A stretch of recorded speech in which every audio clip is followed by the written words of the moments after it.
Welcome, everyone. Bob Mayne here from the Handgun World podcast, and welcome to the Modern Handgunners channel. And joining me is, Ben Branam from Modern Self Protection, and we're here to talk about competition today. The and competition will together, it yeah. will get you killed in the street, right? Oh, yeah, yeah, baloney. Baloney on that. Sorry, I Well, had to so put it in let's there. talk about that. Let's talk about that. That's a good way to start. You got to start it off on a fun subject there, Ben. Competition shooting is pretty popular. But you have a segment of the people out there that says, "Oh, that'll get you killed in the streets." Now, you and I both believe that's baloney, don't we? It is complete and utter baloney from anybody that's actually been there, done that, and does competition. From years ago, you've got some of the most prolific shooters out there that do this for real, that are actually gunfighters. They say Yeah. that you should shoot competition. And that includes me from being in combat. When I shot competition before going to combat, it was great because it got me my shooting skills up and it made me want to be faster and faster and better at my shooting skills. So I have personal experience in that, plus all of these other great gunfighters. I mean, one of the biggest one is Jim Cirillo from the New York Stakeout Squad that Yes. probably has more gunfights and actually more kills in law enforcement than anybody else. And he attributed 90% of his winning gunfights to shooting competitions. And in this video, we're going to talk about why that improves your skills. I'll just say this: I would not want to get in a gunfight with a real good competition shooter. No, thank you. Because they learn some important things.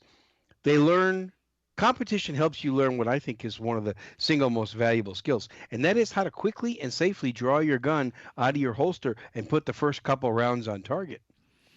Yeah, it definitely teaches you how to handle your gun and how to put rounds on target. Those are the two things that I think competition does great. Tactics, it's not going to help you, but it teaches you to put hits on target quickly. And it gives you a measure to work against so you know if you're improving or if you're not. All these And guys that the just draw, go, yeah, and part of that is the draw, handling your the gun. draw. But yeah, if you get out there and you're just working, how do you know you're getting faster? How do you know you're getting better unless you have a measure to put against? And competition Yeah. is this great measure to put yourself against. Yeah, and on my individual YouTube channel at Handgun World, I recently had Spencer Keepers, and Spencer Keepers is not only a great holster maker, but he's an incredibly good shooter. And we were talking about timing, and he said, if your draw and your first two shots on target are less than 3 seconds, you're way too slow, and that's something you need to improve on. And competition can help you do that because that's a lot of what you're practicing. Yeah, 2 rounds on each target. You got to draw from the holster, almost all of them. It'll make you a better shooter and a better gun handler, and I really like that about competition. There's one more thing that's not really it's not the same, but it is the same for me on competition, and I like it. I have to think about something else besides just shooting. Most of the competitions you and I do are the run and gun ones, right? And sometimes Yeah. those courses get pretty complicated where you're like, run over here, shoot these 3 targets, and then run over here, shoot these 3. And oh, by the way, you got to reload in the middle. If you don't, we're going to dock you points. And you can't go over this line, and you got to do this, and you have to shoot them in this order, or you're disqualified in one of the ones we shoot with the steel, and all that stuff. So it gives you a lot of things that you have to focus your mind out. You have to pull your mind out of shooting.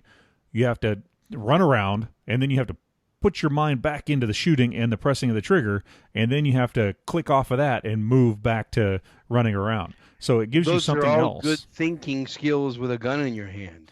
Those are really good.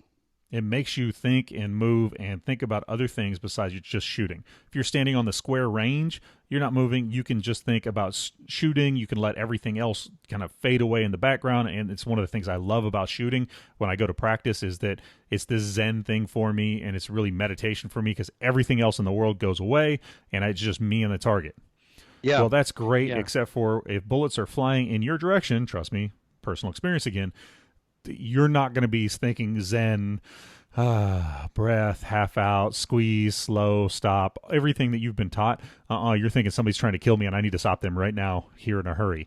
So I think competition helps you with being able to pop in and out of or switch, or if you want to call it multitask or whatever you want to call it. I think it really helps you with those skills. Yeah.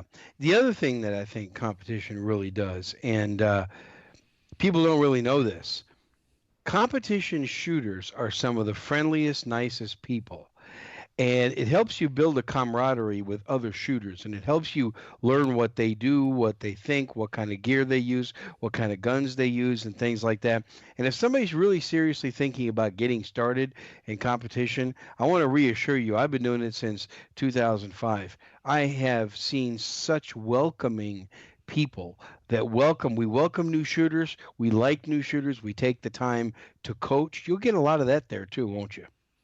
Yeah, and if you need gear, somebody will loan you gear. I mean, we've been there a dozen times where you or I have forgotten something, and somebody will just go, "Here's a couple mags." I've had people forget holsters that I've handed them, extra guns, and I just hand them out, and somebody else will hand me stuff. Went to a competition, my gun didn't work for some reason, or I forgot something. Somebody handed me stuff. Been there when magazines were forgotten, gear was forgotten, pouches, vest when we have to go concealed for IDPA. I had somebody Yeah. loan me a vest one time because I forgot, and it had to be concealed, and it was hotter than snot, and I just forgot everything, and they just handed me one to use for the day. So it's kind of, yeah, they're super super nice and super welcoming. And well, there is that one sore thumb that sticks out generally, but there's Always. always got to be one. But There's everybody always else, that guy. that guy. But there's everybody else is generally like some of the coolest people on earth, and I really enjoy. And that's how I decide which competition I'm going to shoot too. Our local club for IDPA is amazing. The guys are amazing. The guy that runs it is amazing. I just love being around him. Our local USPSA club, not so much. I've been to their shoots a couple times, and it's just not that I'm not ultra competitive. They were too competitive. Like they wanted to hold up the flag like it was tennis. Be quiet. Yeah. Don't talk while other people are shooting. And they were just, it was just too Golf. intense. And I was just like, this is not as much fun as it could be. So yeah, Yeah. I go where I like the people and I like the sport, and just as long as I get to run a gun, I am having a good time. And you just mentioned the most important word, fun. In competition, it is fun. It's the best fun. I'm telling you what, most competition matches are $25, $30, and you're going to run or you're going to shoot maybe 100 rounds of ammo. So let's say at today's prices, that's around what, $12 a box max. So for less than $50, you have had a lot of fun for about 3.5 to 4 hours while you're at competition. It's hard to have much more fun with a handgun, for example. And if you're used to going someplace and getting upsold on everything, there is no upsell on the at competitions. That is it. You pay your range fee or whatever they call it, your competition fee. You bring your own ammo. You can buy ammo generally at the range there, but that is it. It's not somebody going to go, okay, now you need this, that, and the other thing. It's not like going to Disneyland where you put $100 in to get through the gate, and as soon as you walk in, somebody's waving a finger at you that wants you to Yeah, buy another $50 item or it's not something. that way. There, you have your range fee and your ammo, and that is it. Now, I want to mention to people who are thinking about competition for the first time. First of all, don't go to there and expecting to win because you're not going to win. And I think that's the biggest reason people don't compete is because they don't think they can win. That's not the point of it. The point of it is to go do things you can't normally do at a public range, right? Yeah, and have a good time. Yeah. Yeah, you're not going to win, but you'll somewhere in the middle to the bottom. That's fine. And you think you'd not. Well, I was in law enforcement, military, and all these competitions before I moved to Texas. And Yeah. then I hooked up with our local IDPA range because I went to the range and somebody said, "You're a good shooter. You should go try this." So I looked it up, went out there, tried it. I was winning law enforcement competitions and military competitions. And then I went to Texas and I shot the first IDPA competition, and I was like right in the middle of the pack. Yeah, So, you were. yeah, Yeah. I thought I was going to win, and not even close. Don't worry about No.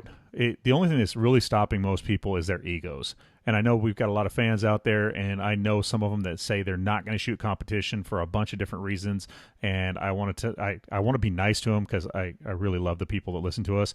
But some of the times I just want to go, this is your ego getting in the way of you getting to be a better shooter and you It having a good is. time because you're afraid It to go out is. there and look stupid. You're afraid you're going to go out there and screw up.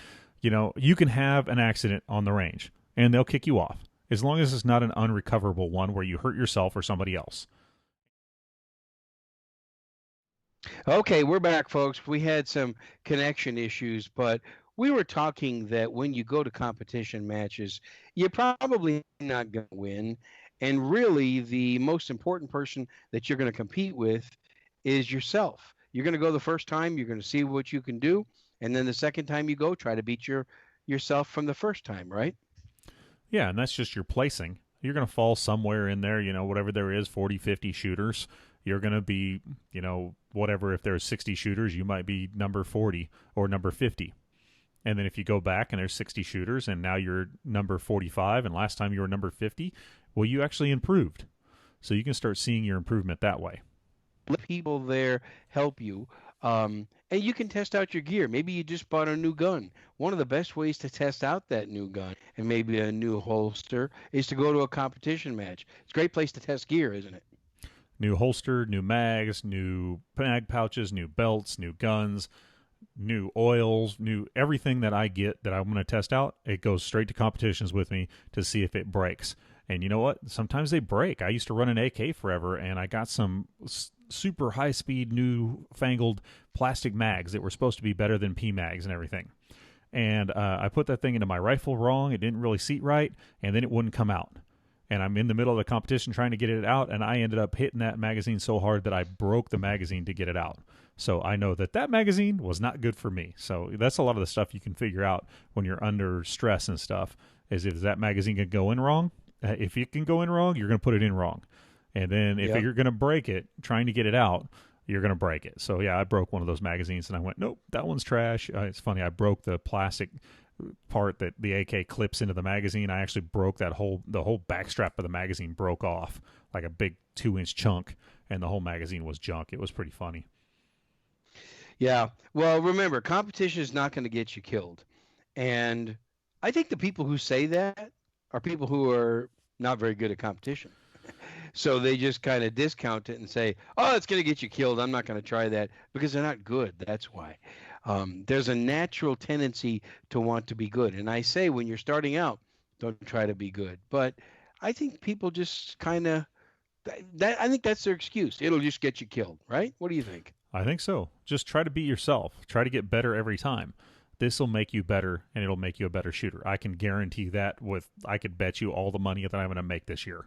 I could bet you 5 years of my paycheck that if you go shoot competitions, it'll make you a better shooter.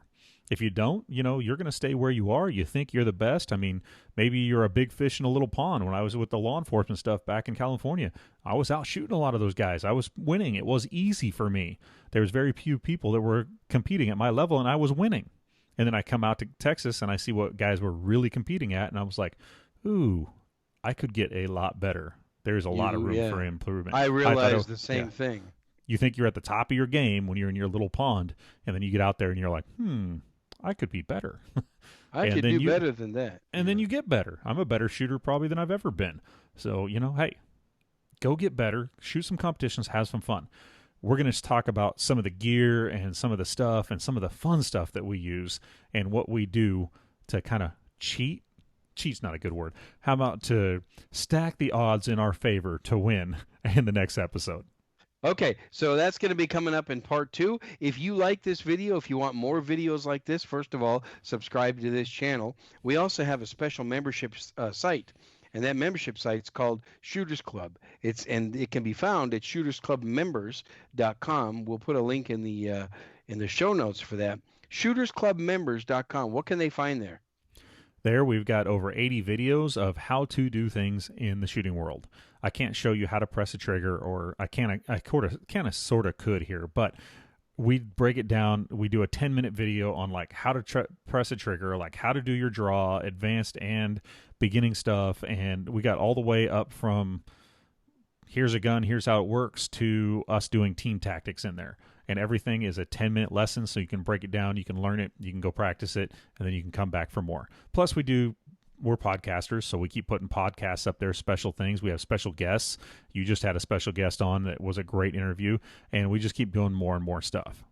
Yeah, we do. So thanks for watching part 1. We are the Modern Handgunners. I'm Bob Mayne, and joining me was Ben Branam, and we are the Modern Handgunners, and we are out.